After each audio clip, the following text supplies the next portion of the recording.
but 3% of the births end in postpartum hemorrhaging. So that's over 100,000 births per year.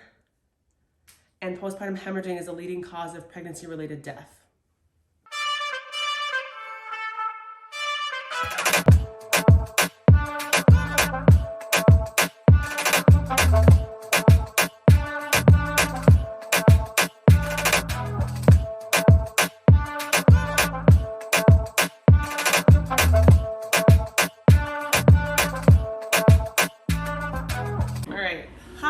I'm Damiana.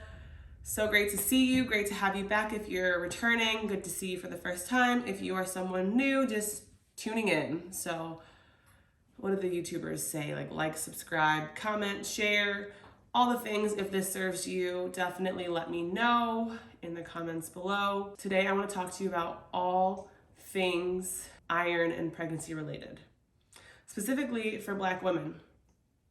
All right, I am a Black woman, I'm a Black birthing woman, and it is super important that I am knowledgeable about the risks and contraindications of birthing while Black.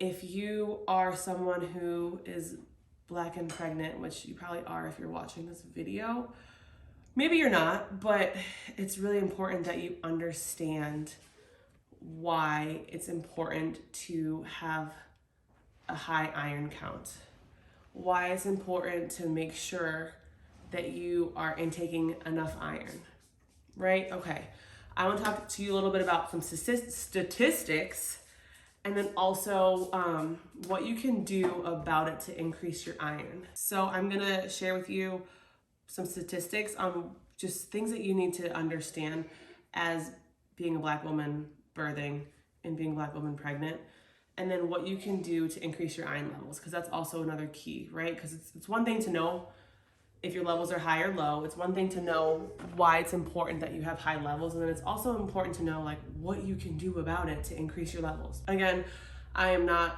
a medical doctor. I am in the birth working space and in somatic healing. Just have experience around pregnancy too. Myself is my third one. Does not mean that I am an expert, know all, be all. I still highly recommend and encourage you to do your own research and to go out there and ask questions and ask your healthcare professional about this stuff too. I'm just giving you information and just sharing with you what has worked for me and where I'm at, with hopes that, you know, you could take something away from this and find something that works for you. I got my stats pulled up here. So first and foremost, pregnancy-related mortality rates and ratios for Black women with at least a college degree, is 5.2 times that of white counterparts. Pregnancy-related mortality, you're 5 times likely if you're a Black woman with a college degree at least. That's alarming. And for women over the age of 30, that pregnancy-related mortality ratio is, for a Black woman or like a non-white woman, is 4 to 5 times higher than it was for a white woman. So it's crazy. Pretty much 5 times likely, 5 times more of your pregnancy-related mortality ratio. Like, it's 5 to 1. I was kind of shook when I read that for the first time a bunch of years ago. And hemorrhage and hypertensive disorders of pregnancy contributed more to pregnancy-related deaths among Indigenous women than white women, right? So for that postpartum hemorrhaging and like anything with, you know, hypertension in pregnancy, more for us Indigenous women and Black women. And before the pandemic, Black women were 3 times more likely than Hispanic women and 2.5 times more likely than white women to die from causes linked to pregnancy, according to the CDC. All these stats are from the CDC, right? So we're just higher, we have a higher chance of dying in childbirth and pregnancy and postpartum. We do. And one of the ways that we can combat that, one of the ways that we can equip ourselves and set ourselves up for success so that we are not becoming a statistic, right? What we can do is increase our iron. And I have a couple of stats here about iron and pregnancy too. So all pregnant patients are considered anemic if their hemoglobin levels are below 11 grams per deciliter. So I'm sure you have your blood work drawn. Go back through your records and just see where your hemoglobin level was at. If it's less than 11, you're anemic, which means you got some work to do. If it's above 11, cool, you could still make sure and maintain that level of iron, because as you get, further and further along, like in your third trimester, especially the last like 6 weeks, that iron tends to drop a little bit more. So just to be mindful of that. And I'm sure you're getting regular labs, so just keep checking that hemoglobin level, making sure that it is above 11. Also, 3% of birth results in postpartum hemorrhaging. This is just in general. This is not like just if you're a Black woman only.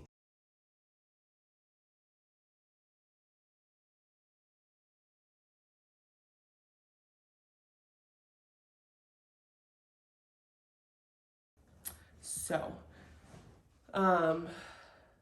just sitting with that too is just kind of like, okay, like hemorrhaging, I do not want to hemorrhage. I want to make sure that I can protect myself, and I'm aware of, the preparation to prevent hemorrhaging, and I'm aware of my body so that if blood loss does get to be too much, I know kind of some corrective action to take, and I know the signs and stuff like that. So just being aware about hemorrhaging being 3% of postpartum women hemorrhage, and then 100,000 births per year.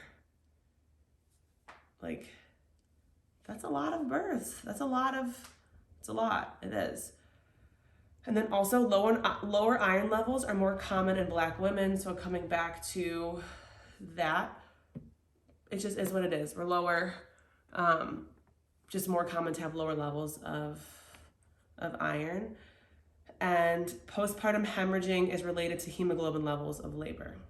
So again, going into labor with higher hemoglobin levels is going to yield a better postpartum outcome. It's going to yield a better postpartum experience. It's going to,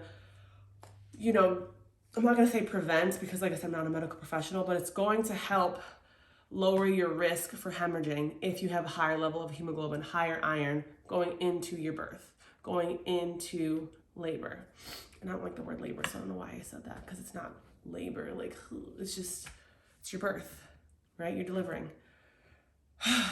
And this child is making me so out of breath, I'm telling you. Just talking is like hard. And then low hemoglobin levels at delivery increases your potential risk for postpartum hemorrhaging. So like I said, it's just super important that you have high levels of hemoglobin, high levels of iron, okay? And there's a recent study from the CDC Foundation, which notes that hospitals may be able to prevent up to 70% of hemorrhage-related obstetric deaths. I'm gonna read that again. A recent study from the CDC notes that hospitals may be able to prevent up to 70% of hemorrhage-related obstetric deaths. So this means that with the right strategies, we can drastically reduce one of the most common causes of maternal mortality. Right? We can, if we have the right tools, if we have the right strategies, if we have the right knowledge and education around this, around iron, around hemoglobin, around hemorrhaging, around the different risk factors associated with birthing. Specifically, why did I say specifically? Ugh, cringe. Specifically, birthing while Black. We know that we're at an increased risk for these things. So let's equip ourselves, right? So one of the ways that I'm doing that is, by using a cast iron skillet. You can infuse iron into your food through a cast iron skillet when you're cooking. That may not be accessible to everybody. I get that. Maybe you don't cook as much. Maybe you don't have one, because they can be a pretty big investment. Try your local thrift store or Goodwill. They always have some cast iron skillets there. Wayfair, Amazon, just throwing some things out there off the top of my head. Also, another way is through herbs. Tea is my jam. And I've come across this really fantastic brand. They are a small, locally owned business, and I've been using their products for over 4 years now, with my first pregnancy, through postpartum, through just being a woman, honestly, and then pregnant again, and the whole thing over again, and this is the third time we're doing this. So they're just really, really, really great. I'm not affiliated with them. I don't have a link or whatever. If I decide to do that, I will drop it below, and you guys can shop through that link and help support me. But I'm just on here because I really want you to understand the importance of iron. And also it's like accountability for me to like, all right, did you make your iron tonic today? Did you drink it? Like, are you doing what you need to be doing so that you are good? But their herbs are fantastic. They're organically grown, which is super important if you are familiar with tea and drinking tea constantly. Like, organic is the way to go, because non-organic tea has pesticides and other things in there that we don't want to put into our bodies. It's kind of counterproductive of drinking tea to be healthy. But I love Euphoric Herbals. They have a couple different teas that I use constantly throughout my whole entire pregnancy.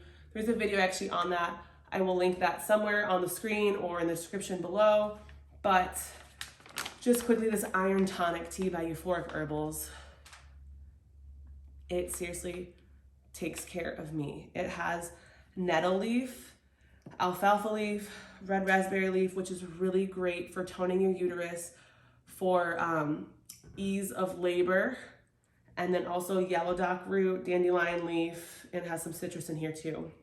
And there's like a little hint of stevia leaf, which is nice that it's the actual leaf and not like sugar or whatever. It's just nice.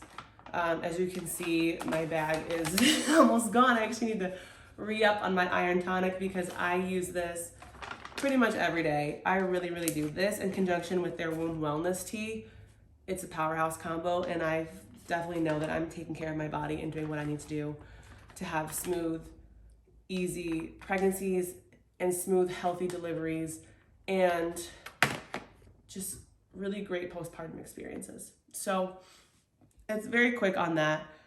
If you want to learn more about these teas and stuff, like I said, there's another video that I'll be sharing all these things with, but I just want you to see the importance and the value of checking your iron, making sure you're preparing, because like I said, that last statistic that I read to you, 70% of hemorrhage-related obstetric deaths, hospitals may be able to prevent them.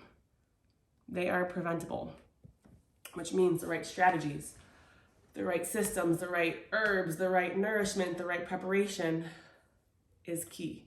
So prepare, get you some herbs. Even if you don't get this brand, I don't really care if you use this brand or not. I just want you to get some nettle, alfalfa, red raspberry leaf, yellow dock, dandelion leaf, and do that, because it's just super important. It's super important. And I want nothing more for you than to have an empowered birth. If you want to learn more information about that, I maybe will drop some links below or reach out to me personally. I just really want you to have the birth that you envision, because it's totally possible. I know with my first, I was preparing, didn't quite get the outcomes that I had wanted and get the birth that I desired, but I learned so much on what I should have prepared more on and what I should have prepared less on and focused on and this and this. So my second time around, did all things differently, had my beautiful home birth, my reclamation. It was just fantastic. And then this birth too, another empowered birth. And I want nothing more for you than to experience birth in a blissful, joyful, empowered way. I love you, and I'll see you.